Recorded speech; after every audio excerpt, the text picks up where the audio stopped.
Hello, my name is Megan DiMaggio, and I will be discussing my topic on toxic achievement culture. In today's high pressure academic environment, success is often measured by grades, test scores, and college admissions.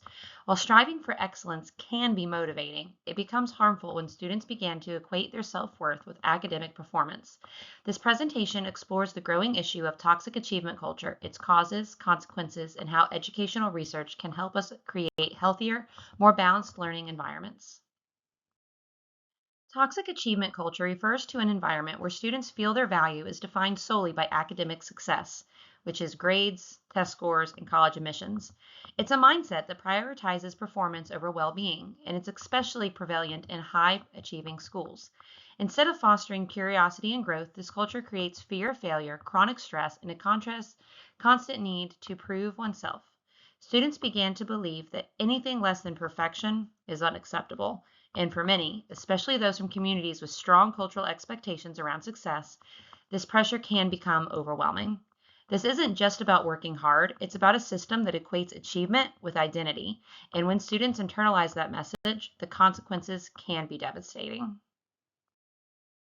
As a teacher in a high achieving school, I work with many Indian and Asian American students who are incredibly driven, but also deeply affected by the pressure to succeed. I've seen students define their entire self worth by their grades, and this mindset is reinforced by cultural expectations, family pressures, and school systems that reward perfection over growth. This issue became heartbreakingly real when one of my students died by suicide before the school year even began. It was a devastating reminder that the pressure to succeed is not just as stressful, it can be deadly. That experience changed me. It made me realize that we, as educators, must confront this toxic culture head on. I chose this problem of practice because I believe schools should be places of learning and growth, not fear and anxiety. We need to redefine what success looks like and prioritize student well being alongside academic achievement. My first article that I read was a study by John and colleagues that looked at Indian American youth. It was explained that Indian American youth face stress from navigating two cultures and the pressures to be high achieving. This can lead to anxiety and burnout, especially when mental health struggles are stigmatized in their culture. The study calls for culturally responsive support that values identity and emotional health. My second article by Tang and Flicker explored generational differences in Asian American mental health.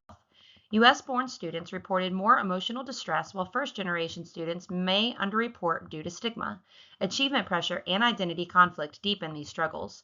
Schools must create safe spaces where emotional well being is valued. The third article, by Zolkar and Abbasi, studied perfectionism and imposter syndrome in gifted students.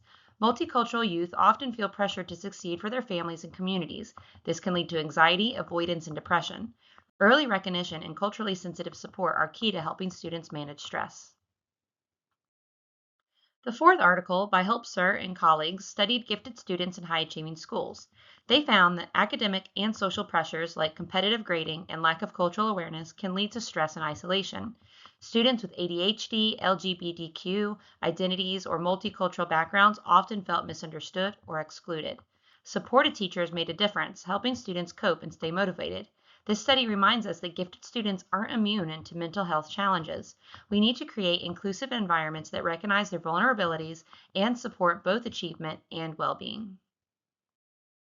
This article by Ying and colleagues looked at international students in China and how cultural shock affects their mental health. Language barriers, unfamiliar academic systems, and social isolation were major stressors. Students with high grit and strong belief in their ability to succeed were more resilient. The takeaway? Building self confidence and emotional support is just as important as academic success. Multicultural students often face eternal conflict while adapting to new cultures. Educators should focus on resilience and identity, creating spaces where emotional well being is valued. This article explores how perfectionism and a high stakes culture of success are taking a serious toll on both kids and parents.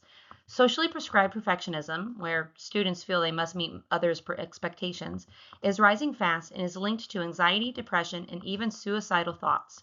In high achieving schools, mental health issues are up to 7 times more common than the national average.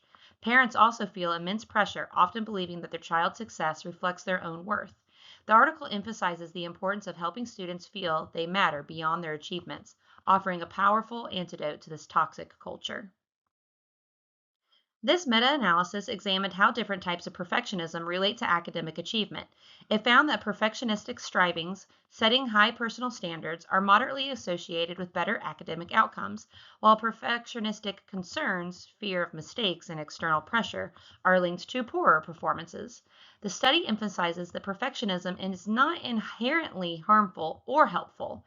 Its impact depends on the underlying motivation and emotional response. Understanding this dual nature is crucial for educators aiming to support students in high pressure environments. This study highlights how high achieving students are vulnerable to psychological symptoms like anxiety, depression, and stress due to intense academic pressure. Key contributors include performance focused school environments and authoritarian parenting styles that emphasize achievement over emotional support. Parental pressure and conditional acceptance were found to foster perfectionism, which in turn heightened academic stress. The research shows that even students with strong cognitive abilities are at risk when their self-worth is tied to performance. These findings underscore the need for schools and families to prioritize emotional well-being alongside academic success. So how does this serve to inform and improve professional practice? First, let's drop the myth that gifted or high-achieving students are always fine. Many carry invisible stress, like perfectionism, imposter syndrome, or identity struggles, that can really impact their mental health.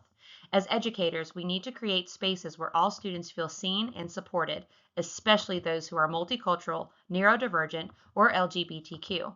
It's also time to shift from focusing only on grades to supporting the whole student. Yes, grit and self-belief matter, but so do emotional openness and reducing stigma around mental health. Finally, using culturally responsive strategies like identity-affirming lessons, flexible support, and trauma-informed practices can help students thrive both academically and emotionally. After conducting this research, I've come to realize how powerful educational research truly is. It helps us understand what works in classrooms by identifying effective strategies, uncovering student needs, and evaluating the importance impact of policies and practices.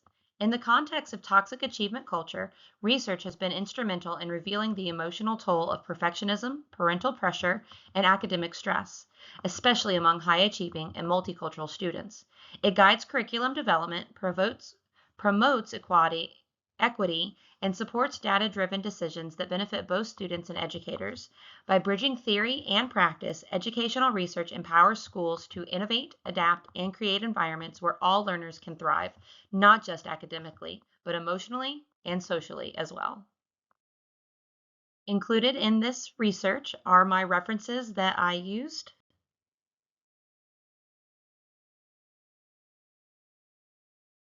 Thank you.